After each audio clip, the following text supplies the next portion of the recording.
Ika-4 na kabanata ng Roses Are Red.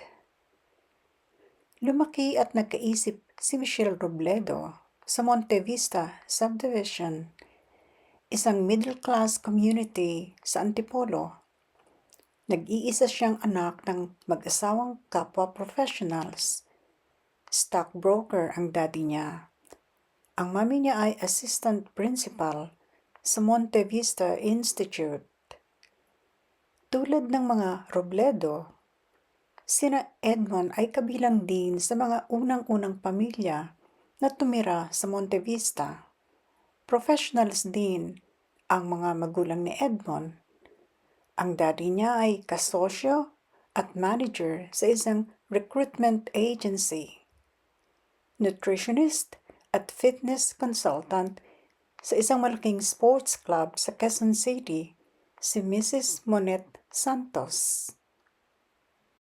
Sa Monte Vista Institute, kapwa nag-aral sina Michelle at Edmond mula prep hanggang elementary. Magkasing edad sila at mulat sa pool ay napalagay na sa magkaparehong klase. Nang nasa prep pa ang dalawa, madalas silang magkagalit. Hyperactive ang batang si Edmond, maingay, magulo, mahilig mambuska. Kabaligtaran ng batang si Michelle. Kahit playtime at recess, mas gusto niyang magbasa o mag-drawing sa isang sulok. Pagtuntong nila ng grade 1, medyo behaved na si Edmond. Sa 2nd at 3rd grade, magkatabi sila ng upuan. Como arrange alphabetically ang apelyido ng mga pupils, hindi iyon maiwasan. Nang panahong iyon, magkasundo na ang dalawa. Minsan nga'y nagkokopyahan pa sila ng homework. Pagdating ng grade 4, isang transferee sa Monte Vista Institute, ang apelyido ay Salameda, ang inassign na siyang katabi ni Edmond. Umangal ang huli. Ang gusto niyang katabi ay si Michelle. Hindi pumayag ang guro. Masisira ang alphabetical seating arrangement ng mga pupils. Sa ina nagreklamo si Edmond. Halos mangiyak-ngiyak pa nga raw ang noon ay magsasampung taong gulang pa lang na bata. Nasuya ang mami nito. Sinabihang maliit na bagay lang iyon. Ang ginawa ni Edmond, sa daddy ito nagsumbong. Nang panahong iyon, nag-iisang anak pa lang si Edmond at siyang apple of his dad's eye. Pinagbigyan ni Mr. Edward Santos ang hiling ng anak. Sinamahan siya nito sa school para kausapin ang class advisor. Nagkataon naman, nang pumunta roon ang daddy ni Edmond, ay naroon din ang assistant principal na mami naman ni Michelle. Narinig ni Mrs. Robledo ang maayos na pakiusap ni Mr. Santos. At ang ginawa ng una, tinawag nito ang anak, si Michelle. Gusto mo bang si Edmond uli ang makatabi mo sa upuan? Tanong ng assistant principal sa anak. Tumingin si Michelle sa class advisor at anya rito. Sana po kung pwede. Hindi agad nakasagot ang advisor ng dalawang bata. Nag-isip muna. Promise po, sabi uli ni Michelle, hindi na kami magkokopyahan ng assignment. At saka, kanya-kanya na po kami ng drawing ni Edmond basta magkatabi lang uli kami. Ngumiti ang advisor. Sabi kay Michelle, sige, papayag na ako pero tandaan mo ang promise mo, ha? Opo, ma'am. Mabilis na sagot ni Michelle. And thank you po. Hinagkan pa man din ni Michelle sa pisngi ang matandang dalagang guro na siya rin nilang magiging class advisor ni Edmond pagdating nila ng 6th grade. Bilang pasasalamat, Kinabukasan ay pinadalhan ni Mr. Santos ang guro ng pot plant para sa classroom table nito. Si Mrs. Santos naman, sa insistence ng mister, ay dinalhan si Mrs. Robledo ng blueberry cheesecake. Sa bahay ni na Michelle iyon dinala ng mommy ni Edmond. Tiempo, wala pa si Mrs. Robledo. Ang inabutan ni Mrs. Santos sa bahay ay ang daddy ni Michelle. Pinapasok ni Mr. Zandro Robledo si Mrs. Santos. Noon sila nagkakilala. At marahil, noon din umusbong ang bawal na relasyon ng dalawa. Naging tampulan ng tukso ng mga kaklase sina Michelle at Edmond pamula noon. Hindi naman napikon ang dalawa. Si Edmond ay para pang in-enjoy iyon. At siguro, masasabing in-encourage pa nga nito ang pagtatambal ng mga kaklase sa kanila ni Michelle. Sa kabilang banda, prente lang si Michelle. Kahit ulanin siya ng tukso, tatawa lang siya. O kapag natyempohan siya ng mga mapanukso, sa pangit na mood, pamemaywangan lang niya ang mga iyon. At saka sasabihin ng, inggit lang kayo. Pagdating ng dalawa sa 5th grade, magkatabi pa rin sila. Kahit 3 kaklase ang nadagdag na ang mga apelyido ay nasa pagitan ng Robledo at Santos, isinantabi na lang iyon ng kanilang guro. Nang panahong iyon, alam na ng lahat ng faculty members ng Monte Vista Institute ang tungkol sa ginawang pag-angal ni Edmond noong grade 4 ito hinggil sa seating arrangement. At sapagkat common knowledge, naggusto rin iyon ni Michelle na pinayagan din ng mami nito na assistant principal nila. Kaya ipinalagay ng kasalukuyang class advisor ng dalawang bata na ganoon na rin ang gawin.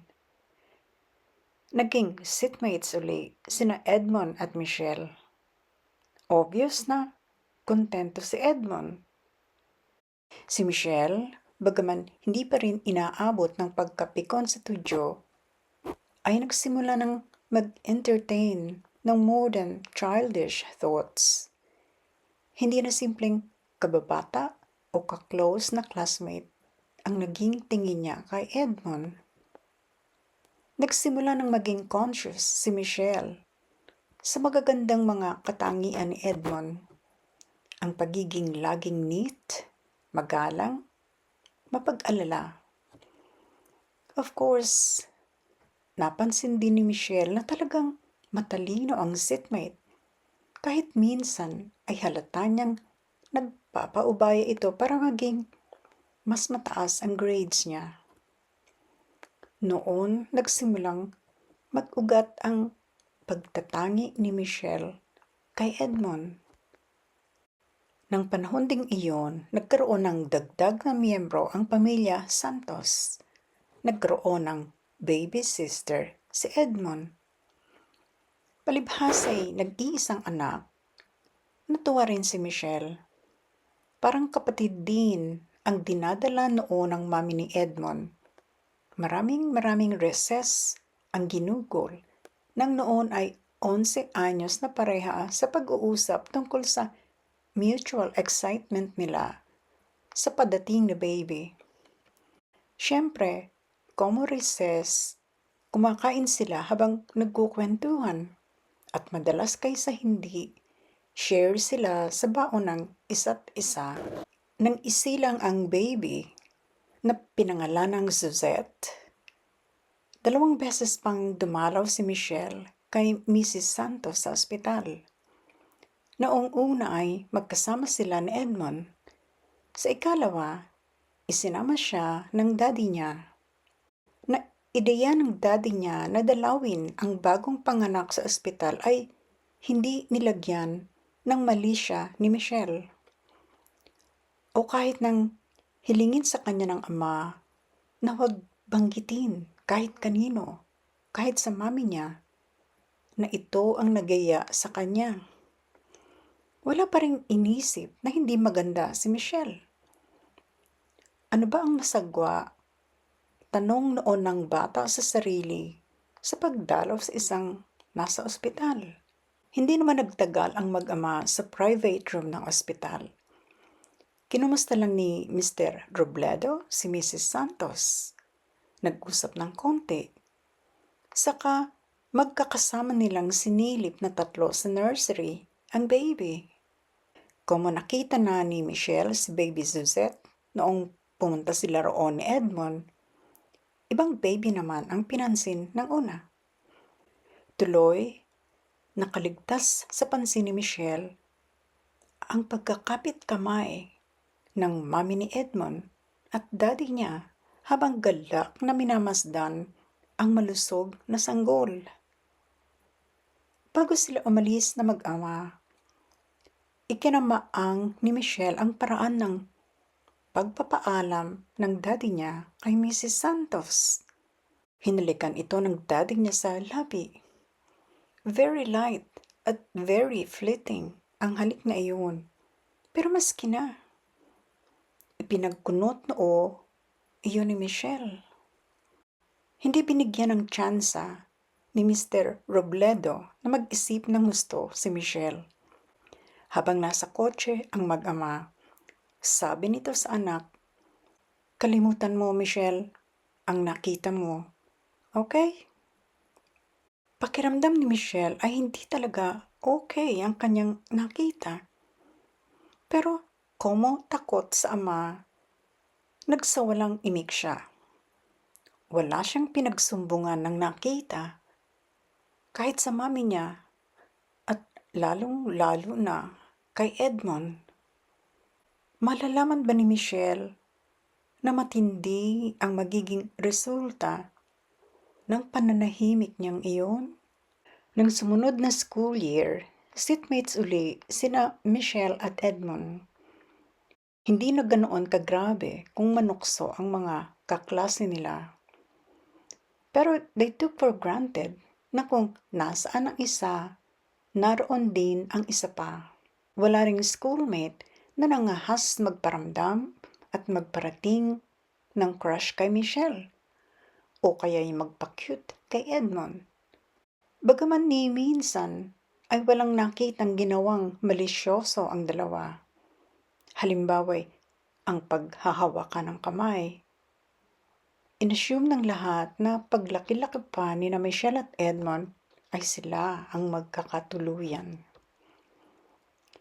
Isang bagay iyon na madalang pag-usapan ng dalawa. Ang assumption nila, talagang para sila sa isa't isa. Hindi kailangang sabihin lagi ni Edmond kung gaano niya kagusto si Michelle. Action speaks louder than words at aware si Michelle doon. Na-develop na rin si Michelle kay Edmond pero hindi sa paraan ng pagka-develop ng affection ng adult sa kapwa-adult. Yung nakakahilo dahil sa bilis. Ang sumupling sa dibdib ni Michelle ay maihahambing sa malabay na puno. Matagal mag-ugat, matagal lumaki, at matagal yumabong. And then, nangyari iyon. Ang eskandalong yumanig sa buong Monte Vista Subdivision. Ang sumira sa nabubuong matibay na relasyon ni na Edmond at Michelle. Iniwan ng daddy ni Michelle silang mag-ina. Iniwan din ng mami ni Edmond silang mag-ama. Tinakasan ni na Sandro Robledo at Monet Santos ang kanilang asawa. Isinama ni Monet ang bunso, si Suzette, na bago pa lang noong nakakalakad sa pagsama kay Sandro. Nakadagdag iyon sa kamandag ng tsismis sa buong komunidad. Inisip kasi ng marami, anak ni Sandro kay Monet, si Suzette. Bumaligtad ang mundo ng 12 anyos na si Michelle. Ngunit lalo na ang kay Edmond. Maraming tanong ang lakip ng kwentong ito ng pag-ibig o mga kwento ng pag-ibig. Bawal na pag-ibig, pag-ibig na nag-ugat sa puso ng mga dating musmos, pag-ibig na walang kapalit. Ngunit ano ba ang lakip na misteryo ng pagkamatay ng nobyo ni Michelle at ng nobya ni Edmond? Alamin sa mga susunod na kabanata. Abangan!